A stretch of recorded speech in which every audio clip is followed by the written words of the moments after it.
देख रहे हैं A9 न्यूज, पल पल की खबर। जैन समाज द्वारा धूमधाम के साथ मनाया जा रहा है पर्व राजपर्युषण पर्व। लोहागढ़ स्थित दिगंबर जैन समाज मंदिर में किया गया उत्तम सोच कार्यक्रम का आयोजन। परीक्षण पर्व सभी जैन समाज के लोगों को जैन भ्रमण संस्कृति के महान पर्व पर्युषण राजपर्व बनाने का मिल रहा है अभूतपूर्व सहयोग। परम पूज्य चूलक रतन 105 श्री समर्पण सागर जी महाराज के मुखारविंद से की जा रही है अमृत रस वर्षा। महानगर मुरादाबाद के लोहागढ़ स्थित श्री पारसनाथ दिगंबर जैन मंदिर में श्री दिगंबर जैन समाज द्वारा 10 लक्षण पर्व बड़ी ही धूमधाम के साथ संतों के बीच उनका आशीर्वाद प्राप्त करते हुए धूमधाम के साथ मनाया जा रहा है। आज प्रदूषण पर्व के प्रथम दिवस सर्वप्रथम जैन समाज द्वारा गीत संगीत के बीच मधुर धुन पर भगवान महावीर जी की आरती उतारकर वातावरण को और भी अधिक भक्ति में बना दिया गया।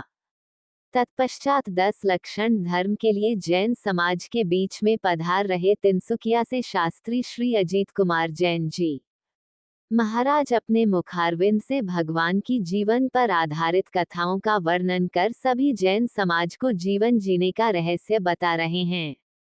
प्रथम दिन श्री अजीत कुमार जैन जी महाराज ने समस्त जैन धर्म प्रेमियों को बताया कि जैन धर्म में प्रदूषण पर्व विशेष महत्व रखता है और इसका पहला दिन उत्तम क्षमा के रूप में मनाया जाता है। क्षमता का अर्थ है किसी से दिल की से माफी मांगना और दूसरों को उनके गलतियों के लिए माफ कर देना।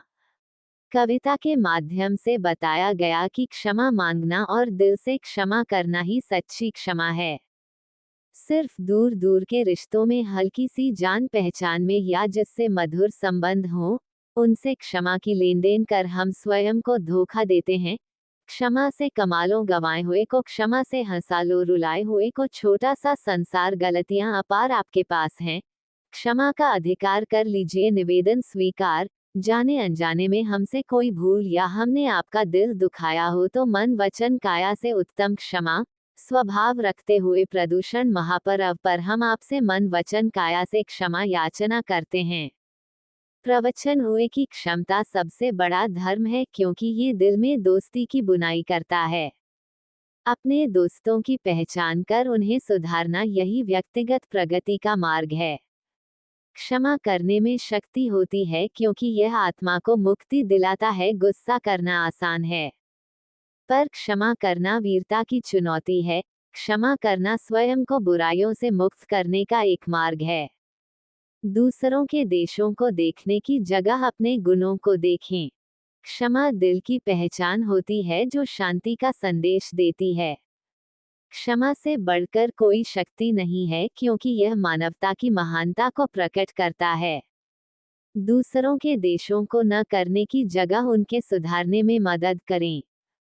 क्षमा से हम आत्मा को आत्म शक्ति देते हैं और उत्तम मानवीय गुना का पालन करते हैं।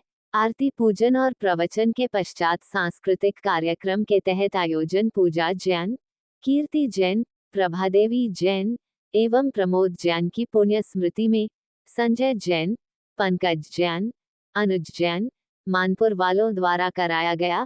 कार्यक्रम की व्यवस्था में पूर्ण रूप से समस्त जैन समाज एवं दिगंबर महिला जैन समाज द्वारा पूर्ण विधि विधान के साथ संपन्न कराया जा रहा है। कार्यक्रम के बारे में महिला जैन समाज की अध्यक्ष नीलम जैन द्वारा बताया गया। मेरा नाम नीलम जैन, अध्यक्ष महिला जैन समाज। और 10 लक्षण पर्व प्रत्येक वर्ष हमारे बीच आते हैं और उन्हें हम पूरा समाज जैन समाज मिलकर बहुत ही धूमधाम से मनाता है। इस समय 10 लक्षण पर्व का प्रथम दिवस है जिसे हम उत्तम क्षमा के रूप में मना रहे हैं और इस दिन सुबह पूरी भक्ति भाव से पूजन किया गया और शाम के समय सायंकालीन कार्यक्रमों में पहले आरती, फिर दीप आराधना और इसके साथ ही पंडित जी के प्रवचन और भजन प्रतियोगिता का भी हमने आयोजन किया है जिसमें छोटे छोटे बच्चे से लेकर बड़े तक सभी पार्टिसिपेट करेंगे और विभिन्न तरीके से अपने ज्ञान को अर्जित करेंगे। उत्तम क्षमा के माध्यम से क्या संदेश दिया गया है? उत्तम क्षमा का यही उद्देश्य है कि अपने धर्म को धारण करें और उसके बाद हमारी किसी से अपेक्षाएं ना हो कोई भी अपेक्षा के बिना हम किसी से व्यवहार रखें, उसमें कहीं भी ऐसा ना हो कि कोई हमसे गलत व्यवहार कर रहा है तो हम भी उसके साथ गलत व्यवहार करें, हम उसे अंतर मन से अपने क्षमा करें। मैंने प्रारंभ में क्या कही थी? दूसरी बात प्रारंभ में क्या कही थी मैंने कि जो अपनी आत्मा को क्षमा नहीं कर सका वो दूसरे को क्षमा नहीं कर सकता। ये दो ही आज के व्याख्यान का सारांश है और दो ही सारांश अगर जीवन का अंग बन गया तो समझ लीजिए कि पूरा का पूरा सारांश हमारे जीवन में आ गया। अब आप कहोगे आपका समय भी हो रहा है, हमारा समय बड़ा जल्दी हो जाता है। ये बड़ी हमारे साथ परिस्थिति खराब है, लेकिन आपको निराश नहीं करेंगे, आप समय पर छोड़ देंगे, आपको निराश नहीं करेंगे, ठीक है? आजाद नहीं करेंगे, आगे की कोई गारंटी नहीं, आजाद नहीं। आज प्रथम दिन आएंगे, प्रथम दिन मेहमान को अपनी औकात में रहना चाहिए। क्या रहना चाहिए? सभी भाई क्या रहना चाहिए? और हाथ जोड़े पहले